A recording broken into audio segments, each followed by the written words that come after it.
The text came in at 6:17 a.m., just as my alarm buzzed.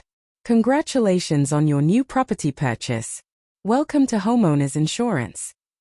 I stared at my phone, half asleep, confused. I hadn't bought a house. I hadn't even looked at one. My wife, Sarah, rolled over beside me and mumbled something about coffee. I deleted the message, assuming it was spam.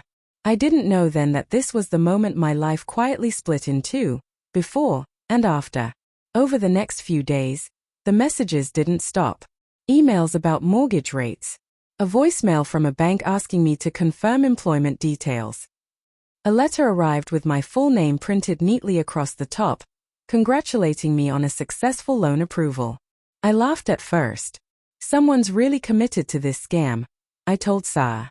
She laughed too, but there was something distracted in her eyes. She'd been distracted a lot lately, always checking her phone, stepping out to take calls, coming home from her parents' house tense and quiet. Still, I told myself I was imagining things. We'd been married 8 years. We didn't keep secrets. That belief started cracking the night I logged into my credit report. There it was. A mortgage. A massive one. Opened 3 months ago. Active. Perfectly paid so far. My hands went numb. My heart pounded so hard I could hear it in my ears. I refreshed the page again and again, hoping it would disappear. It didn't. I sat at the kitchen table until midnight, replaying every recent conversation in my head. Every missed call from my parents. Every awkward pause when I asked my sister, Lena, how her apartment hunt was going. Lena had always been the golden child. Younger. Fragile, according to my parents. Someone who needed support. I was the reliable one. The one who didn't complain. I drove to my parents' house the next morning. They didn't look surprised when I asked. My mother's hand started shaking as she poured tea. My father wouldn't meet my eyes. Finally, my mom whispered, "We were going to tell you." That sentence hurt more than the truth itself. Lena had used my identity to apply for the mortgage. My name. My credit. My clean financial history. She couldn't qualify on her own. Too much debt. Too many missed payments. So my parents suggested a temporary solution. She just needed a stable place, my father said. It's family. We knew you'd understand. Understand. I stood up so fast my chair scraped against the floor. You let her commit fraud in my name. My mother cried. My father sighed like I was being difficult. Then came the part that still echoes in my chest. Please, my mom said, grabbing my arm. Don't report it. If you expose her, she'll lose the house. She'll be ruined. I asked, quietly, what about me? No one answered. When I told Sarah that night, I expected rage on my behalf. Instead, she went silent. Too silent. I knew, she said finally, tears streaming down her face. They told me months ago.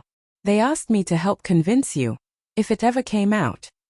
Something inside me collapsed. Every late night she spent with my mom. Every time she told me, let's not stress your parents. Every moment she asked me to be patient, to be kind, to let things go. She chose them. She chose her. I slept on the couch for weeks. Every memory felt poisoned. Our wedding photos on the wall. The way she used to squeeze my hand when we watched TV. All of it felt staged now. Like I'd been the last person to read a script everyone else already knew.